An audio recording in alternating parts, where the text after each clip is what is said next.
সেদিন আমাকে ঢাকা থেকে একজন বলছিল, হুজুর যেভাবে কথা বলা আরম্ভ করেছেন আমারও মনে চায় আমি স্পষ্টভাবে প্রকাশ্যে কোরআনের পক্ষে কাজ করি, মনের ভেতরে একটা ভয়, যদি এবার ইসলাম না আসে তাহলে আমার ইমামতি থাকবে তো। আরে শয়তান, ওই ইমামতি নিয়ে আস। আর আপনার কাছে কেন এমন মনে হয় এখনো যে ইসলাম এবার আসবে না? আপনাকে নিয়ে আসলে তো আপনার কপাল ভালো, যদি আপনাকে বাদ দিয়ে আসে কি হবে টের পাচ্ছেন? তখন এসে বলবেন আমার ইমামতি যেন না যায়। আপনার ইমামতি থাকবে তখন, কারণ আপনি তো মুনাফিক। কথা বলেন না কেন? মুনাফিকের পেছনে তখন নামাজ হবে। এই জন্য আহ্বান জানাচ্ছে, ওপেন হন।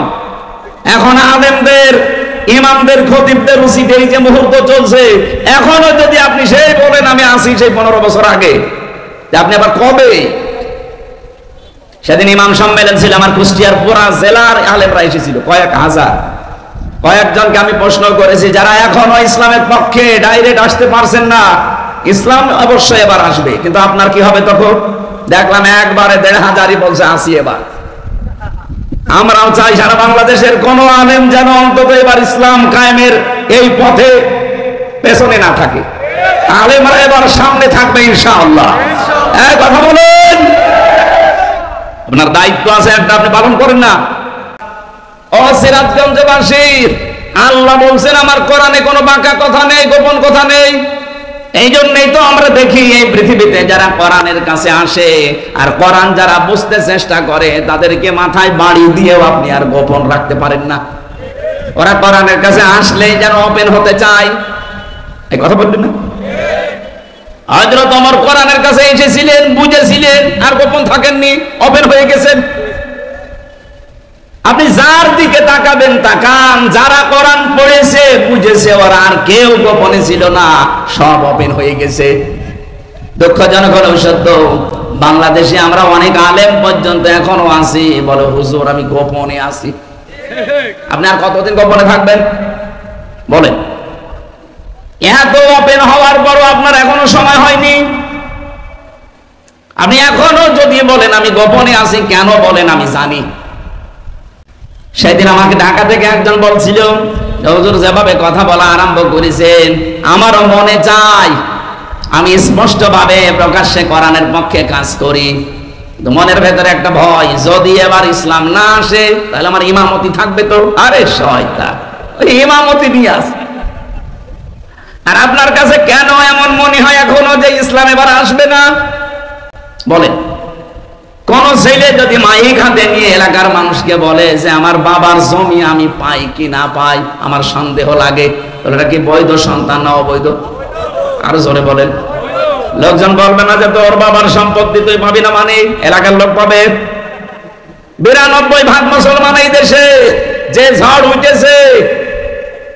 আরে শুধুমাত্র সিরাজগঞ্জের এই সদর থানা না, সারা বাংলাদেশের 630টা থানায় আমার কম বেশি এখন যাওয়া। আমি দেখছি সারা দেশে যেভাবে ঝড় উঠেছে, ইসলাম এবার সংসদে যাবে ইনশাআল্লাহ। হ্যাঁ, কিছু চাপাবাজ আছে, ওদের চাপাবাজও বন্ধ হয়ে যাবে। এখনো পর্যন্ত ওদের মুখ জোর কমে না। এখনো ওই সেই মানধাত আমলের চিন্তায় আছে যে আমরা বড় দল, বড় দল জিকির করতে থাকে, বাকি সব সিয়ার ইসলাম নিয়ে যাক। আপনি জিকির করতে থাকেন। এখনো পর্যন্ত জোশ চাপিয়ে দেওয়ার অভ্যাস আপনার গেল না। কিছু হলে খালি চাপিয়ে দেন, চাপিয়ে দেন। কতদিন দেবেন? আর আপনাদের এই এলাকায় একজন আছে, এই লোকটা কিছু হলে খালি ওই সে মানধাতা বলে চিন্তায় চলে যায়।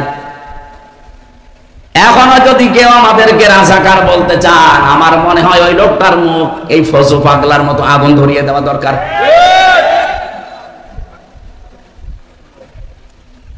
আমাদেরকে রাজাকার বলে যদি এই দেশে এখন দাবিয়ে রাখতে চান, আমাদের মাত্র 37 জন রাজাকার ছিল, আর আপনারা যারা বলেন তাদের 1040 জন।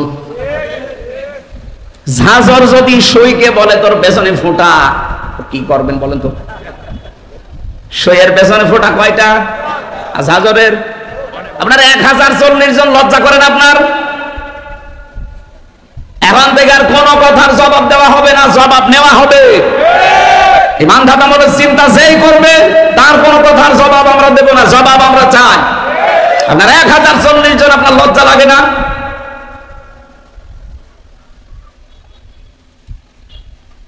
সিরাজগঞ্জবাসী, হ্যাঁ আমি জানি অনেকের মন খারাপ হবে, সত্য কথা শুনলে সবার কাছে ভালো লাগে না। এটাই যে আলেমগুলো এখনো দদুল্যমান অবস্থায় আছেন, আপনি কি কিতাব পড়ে আলেম হয়েছেন? কোরআন বলছে আয়াতুল কিতাবিল মুবিন, এটা স্পষ্ট কিতাবের আয়াত।